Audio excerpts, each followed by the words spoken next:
Aí na moral, sem neurose, detonando, detonando, detonando, detonando, detonando, detonando. É o sucesso, é o MC, novinha que tá chegando, detonando, detonando, detonando, detonando, detonando, detonando. É o sucesso, é o MC, novinha que tá chegando.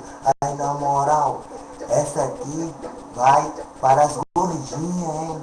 Então vem assim, ó. Aí gordinha, não se assusta, porque eu vou te dizer, hein?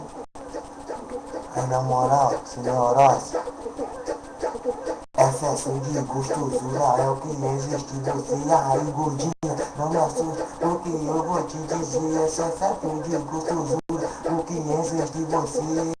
Olha só gordinha, eu vou te falar. Quando tu chegar no baile, eu logo paro pra te olhar. Se tu não acredita, gordinha, vou te dizer. Excesso de gostosura é o que existe em você. Aí gordinha, não se assusta, porque eu vou te dizer. Esse excesso de gostosura, o que existe em você. Aí gordinha, não se assusta, porque eu vou te dizer. Esse excesso de gostosura, o que existe em você.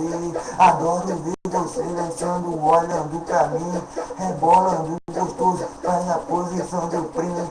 Eu fico maluquinho, continuo a andar de ver. Aí gordinha,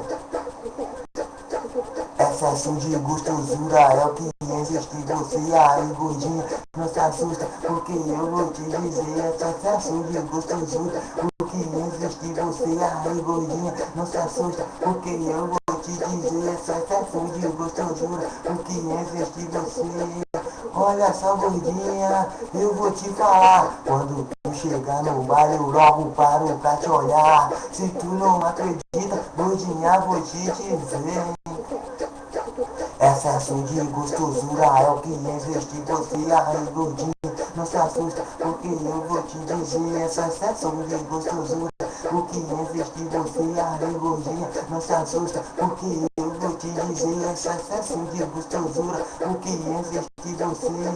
Adoro ver você dançando, olhando pra mim, rebolando gostoso, faz a posição do crime. Eu fico maluquinho, continua a andar dizer. Excesso de gostosura é o que existe em você. Aí gordinho, não se assusta, porque eu vou te dizer. Esse excesso de gostosura, o que existe em você. Aí gordinho, não se assusta, porque eu vou te dizer. Esse excesso de gostosura, o que existe em você. Tá ligado, né? É nóis.